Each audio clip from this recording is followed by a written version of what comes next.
On today's episode, which is Season 2, Episode 1, woot woot, we are going to talk about the 427 Chevy Mystery Motor. We're going to talk about a Mustang in a garage that I heard about recently. And, Matt, something that you've been dying to talk about on the show. What is it?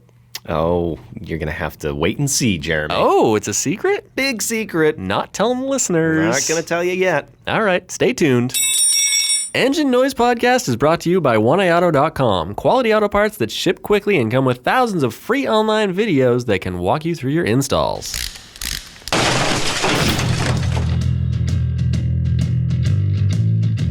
Hey, welcome to the Engine Noise Podcast Season 2, Episode 1. For do-it-yourselfers like me who don't mind getting their hands dirty, I'm your car guy, Jeremy Nutt. And I'm Matt. I'm still the other guy, but Season 2 style. Because it is Season 2, our sponsor, OneAutocom, has given us 10 free t-shirts. Ooh, can I have one? No. Oh. Because we're going to give them away to people. Okay. Yeah, so if you want a free t-shirt, email us at help@enginenoisepodcast.com, and if you're one of the first 10, you'll get the free t-shirt. So it's Season 2, Episode 1 of the Engine Noise Podcast. Yeah, it is. And that's pretty cool. It's very cool. Since we're called Engine Noise, I was thinking we could probably talk about some engines today. Hey, this is very familiar. Yeah, what a novel idea, isn't it? This is like Season 1, Episode 1. I know, but it's now really it's weird. Season 2, Episode 1. We're so much older and wiser now. vu. Do you feel smarter and wiser? Let's just say I'm not a rookie. Wow. Yeah, it's Season 2. All right. I think it's obvious that I am a Wankel enthusiast. Mm-hmm. And that has nothing to do with today's episode, Matt.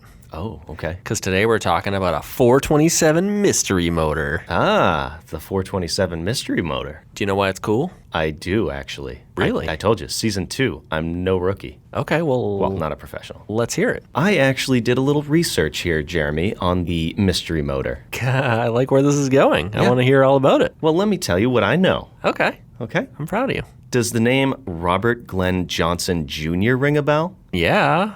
Okay. Well, most people know him as Junior Johnson. Right. Oh, you knew that. Yeah, Okay. I knew that. Okay. Go Well, on. Junior Johnson was a NASCAR driver in the 50s and 60s. Yep. He won 50 NASCAR races in his career before retiring in 1966, Jeremy. Whoa. Yeah. Basically, this is the guy that is responsible for making the 427 Mystery Motor a legend. I think you're right there, Matt. Pretty much on accident, too. Tell me more. In his 1963 NASCAR season, Johnson was sporting a 63 Chevy Impala SS with an extremely rare MK2 engine. Yeah. Yeah, it was like a really limited production model that was wedged between MK1 438 409 engine and MK4 427 engine. 438, is that what you said? Yeah. You mean 348? No, It's 348. no, I said 409, All right. like the cleaner. Anyways, why were they rare, Jeremy? I don't know. Well, Go the on. thing is, don't try and cut me off. All right, fine. I'm running the show here. Okay, good. Shortly after these engines went out to various Chevrolet drivers, Chevy pulled the plug on its race sponsorship. Ooh. Uh-oh. Bom, bom, bom. So only about 50 of these Bad Larrys were produced. Yeah. Though, some claim that there's only 18 or maybe 17 ever built. Wow. Yeah, that makes it one of the rarest GM engines ever. Yeah. Guess who had one? Junior Johnson? Junior Johnson. That's Yeah. right, Jeremy. Junior Johnson's MK2 427 wound up being the most powerful built engine at the time. And it resulted in a total of 7 wins, 9 pole positions, 13 top 5 finishes, and 14 top 10 finishes in just 33 races in the 1963 season. Its overall power and rarity earned it the name Mystery Motor. Matt, you're way better at this than I am. You should do this every single podcast. I mean, I don't mean to brag, Jeremy, but You really nailed it. Season 2, I told you. Jeez, you're really bringing your A game. I'm not messing around anymore. So these things were obviously very rare, and Hot Rod Magazine actually did an article a few years ago where they found one of these engines that had still been kept together for the last 50 years, and they put it on a dyno. Ooh. Because they wanted to know what kind of horsepower it made. Because there's so much mystery around them, and everybody was saying, oh, they make like this amount of horsepower and that amount of horsepower, and nobody really knew. So Hot Rod Magazine got one. They pulled one out of the shop of some guy, I don't even remember who. They put it on a dyno. Mm-hmm. They kind of cleaned it up, new oil, freshened it up. Yeah.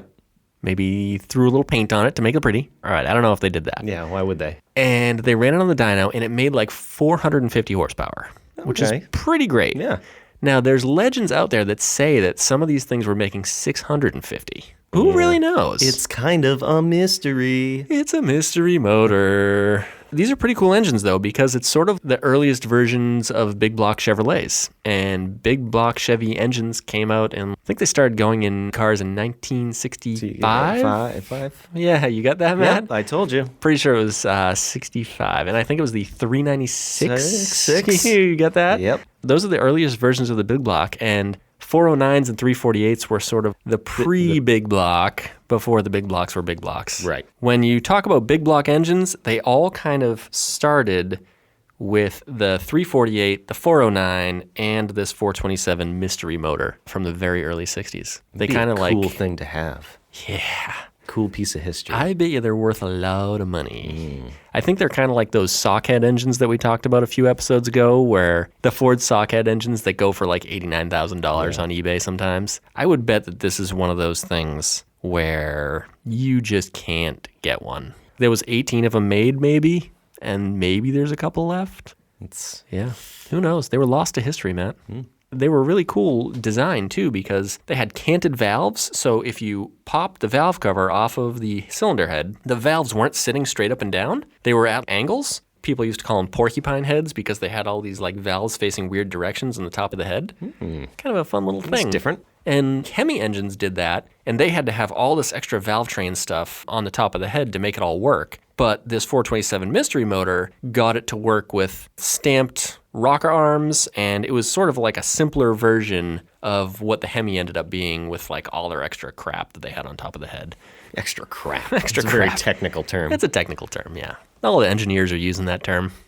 When you read their documents, you're going to see crap quite a bit. It's a really awesome, super rare engine that you don't hear a lot about, but it had a pretty serious place in history because it was sort of like the first version of the big block Chevy engine.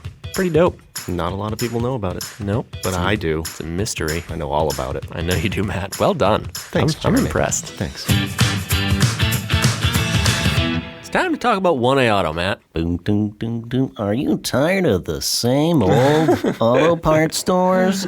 Oh, boy. We got something brand new for you, folks. Okay. One thing that I think is really cool about OneAuto is if you go to their website, they have what they call a how-to video library. So you go there and you choose your year, make, and model, and it shows you all of the videos that they have for that year, make, and model. Whoa. But you know what's cool about it? Let's say they have a whole bunch of videos for a 2012 Chevy Camaro, but I have a 2011 Chevy Camaro. So I type in 2011 Chevy Camaro, and you know what comes up? What's that? All the 2012 videos, because they know that a 2011 and a 2012 Camaro is the same. Oh. So now, let's say a 2014 Chevy Caprice is built on the same platform as a Chevy Camaro. I type in 2014 Chevy Caprice, and what do I expect? 2000 Caprice videos. But you know what? They have Camaro videos. And the Camaro is the same platform as the Caprice, so therefore they return Camaro videos when I search for Caprice, because they know it's the same parts. Aha. That gives you relevant search results for a huge range of vehicles because they're built on the same platform or the same generation. It's pretty awesome. That's cool. You don't have to do your own research to find that out. They Exactly. do it for you. They make it really easy to get the videos you want to help you out with your repair. OneAuto.com, quality auto parts that ship quickly and come with thousands of free online videos that are relevant to you.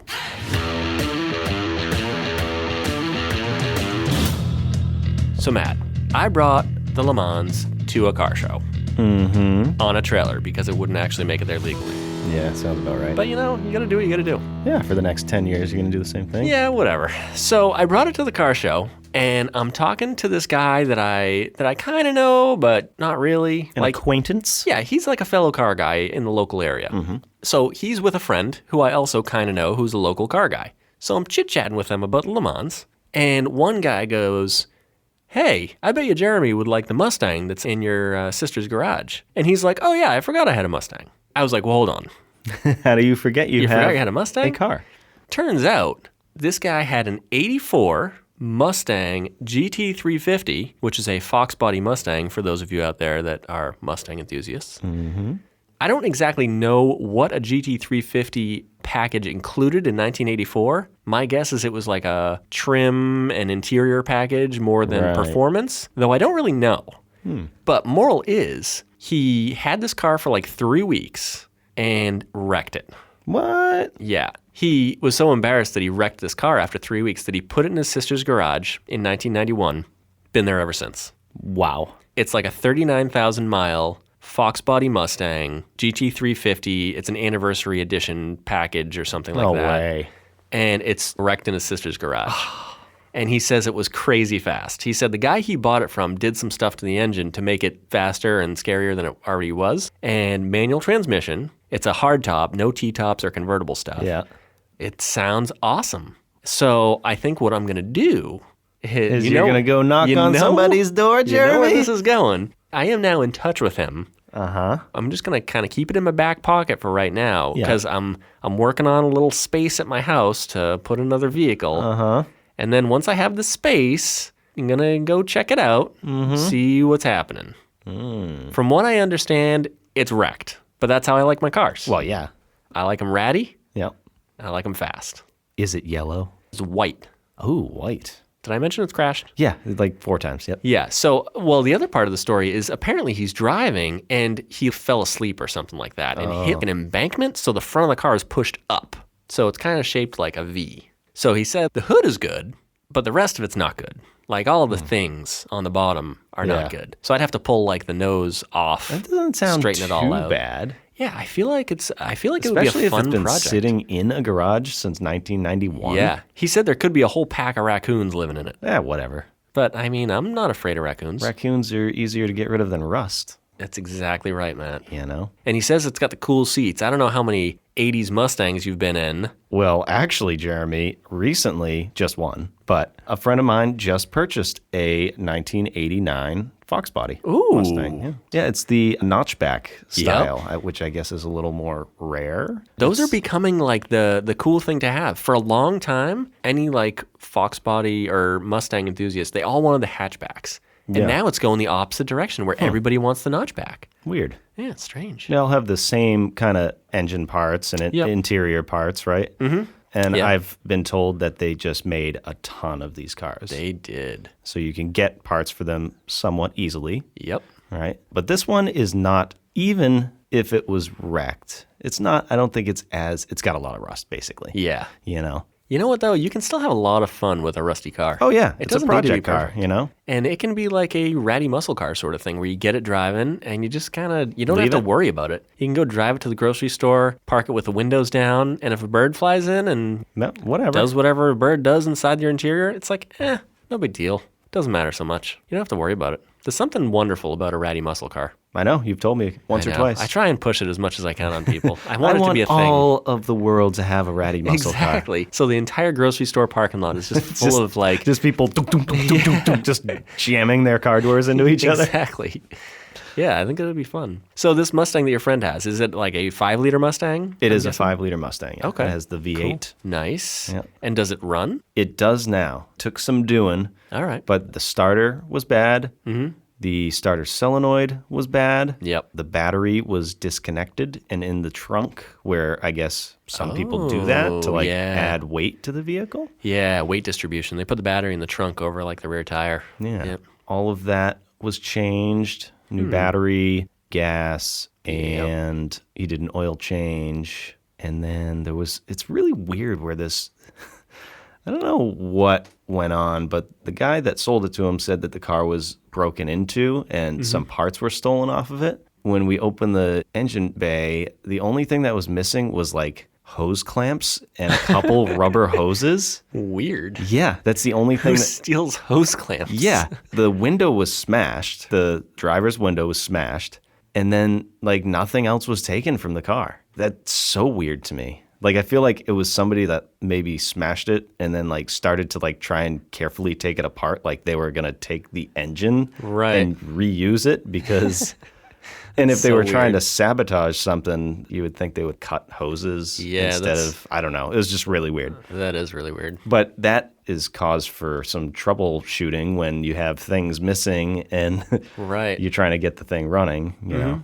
So yeah, there was a couple hoses like that needed to be on before it could run. But yes, it runs. That's pretty cool. Yeah, he was very excited. And I'm kind of excited because I get to go over and hang out while he works on it and help him out and stuff. And then I can go home and not have a car sitting in my garage. Right. Yeah, that is But it is nice. very cool. It's a cool car. I've never owned a Mustang before, but it's definitely on my list of cars that I need at some point. I've had a few friends with them, and I've definitely done a lot of burnouts in them.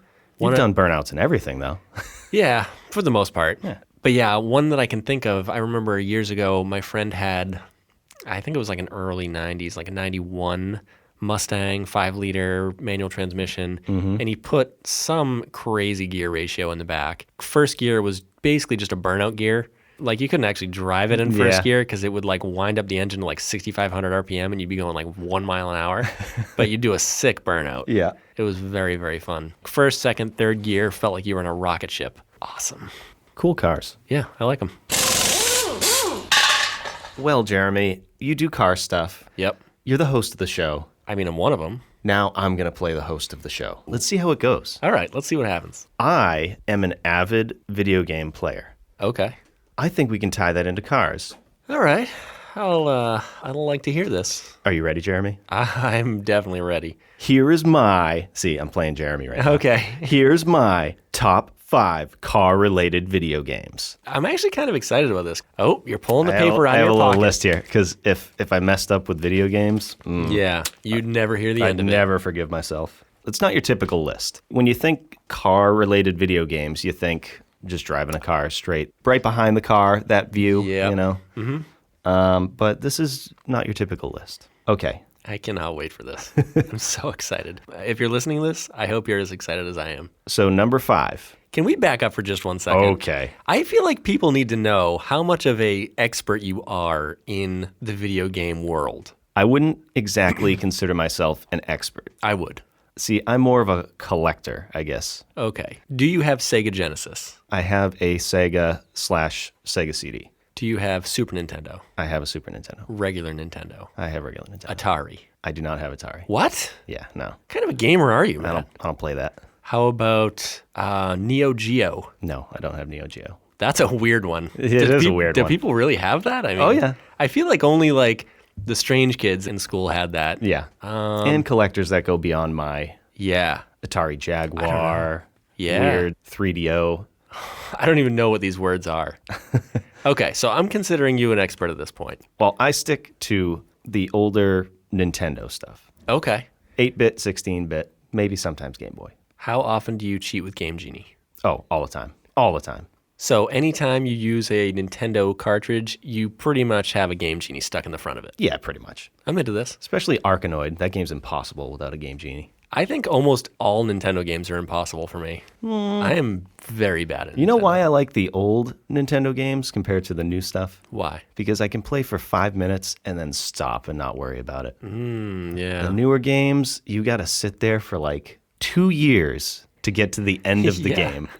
You don't have that kind of time. I don't have that kind of time. I got, podcasts to do and stuff. Yeah, exactly. So let's get back. So I know you're an expert. I've heard the rumors. Okay. So now let's hear about this list. All right, here we go. My top 5 car-related video games. Yep. Number 5. We're starting from the bottom. RC Pro-Am. Yeah, I was hoping this would be on the list. It's Just one of a my fun favorite. game. It really is. RC Pro-Am, you have a top view of a track, and you have little RC cars that you basically go around the track, and it's got like little obstacles. It's got like oil slicks and everything. The only thing that trips you up with that is the controls. They're kind of opposite. Yeah, I recall this. It's been a long time since I played some RC Pro-Am. Is that the one where the oil slick, you hit that and the car spins around in a yeah. circle? It doesn't just like get sideways like you're drifting, but it sits there and spins in a circle where all the cars go past you? Yep. Yeah, that's awesome. It can be annoying. Yeah. Oh man, it's been a while. I need to get me some. I should have RC brought all these games in. I know. And then we could have played and talked Oh. about it at the same time. That's a good idea. That's a future It's going to be a Matt versus Jeremy RC Pro-Am off,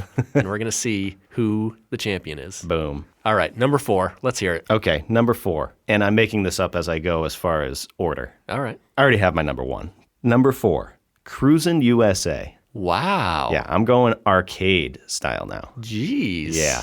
It's been a while since I played that one, too. You know what I like about it? So it's a sit-down game. Yep. It was a big hit in, the 90s. 90s, yep. It had the speakers on the, on the Yes. headrest. You could change the station, the music. Yeah. I think I used to play that in the Laconia, New Hampshire area. Ooh. At the arcades that were up there when I was a child. Fun Spot? Fun Spot, exactly. Yeah. There was a great documentary filmed at Fun Spot there Really? about video games. No.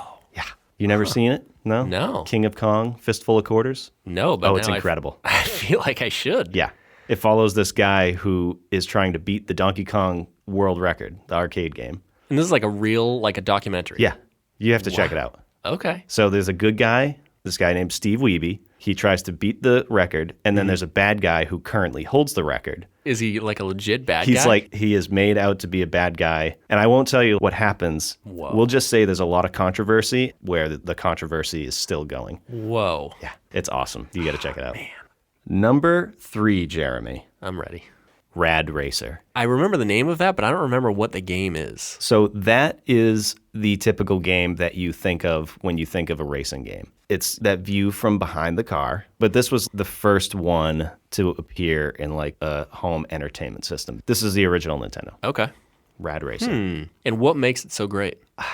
I think with all of the video games like that, it's a nostalgic type thing for me. Yep. You know?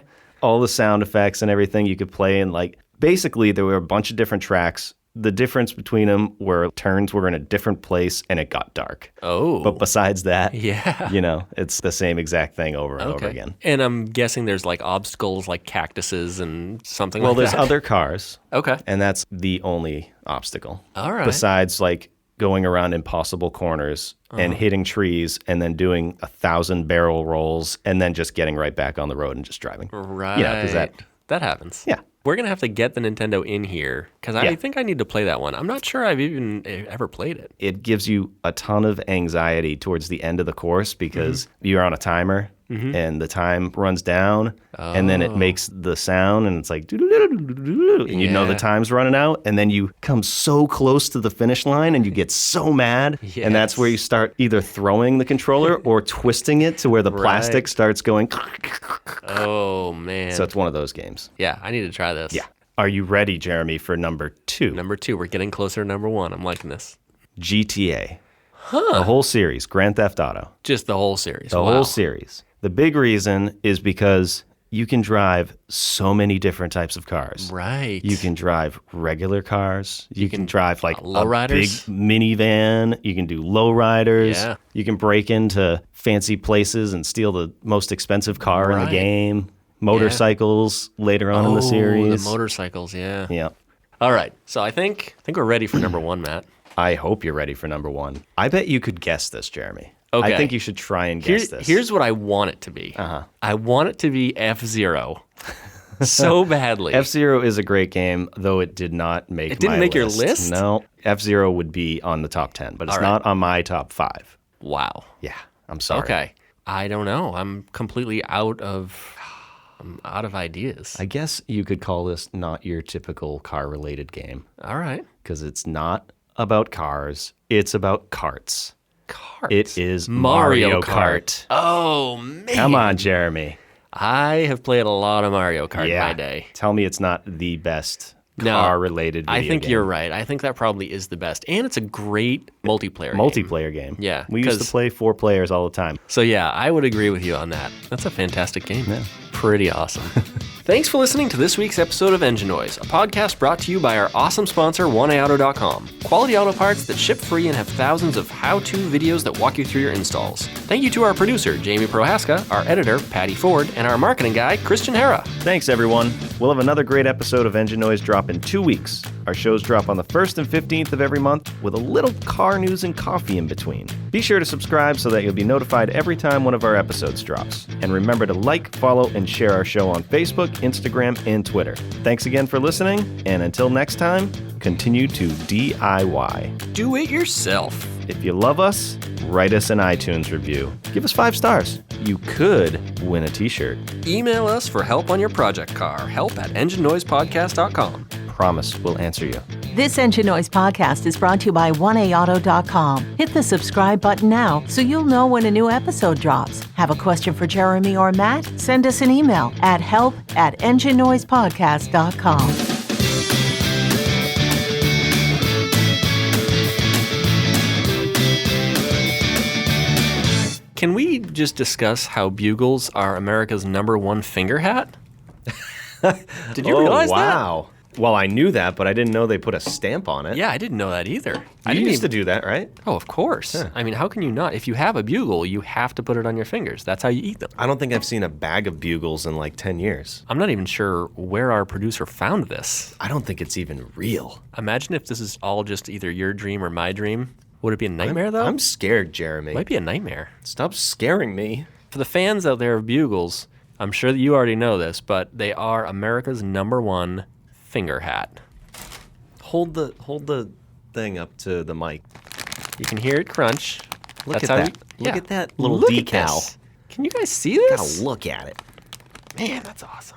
Let's get take a a picture. picture, and then we'll put it on the internet. It's the #1 finger hat.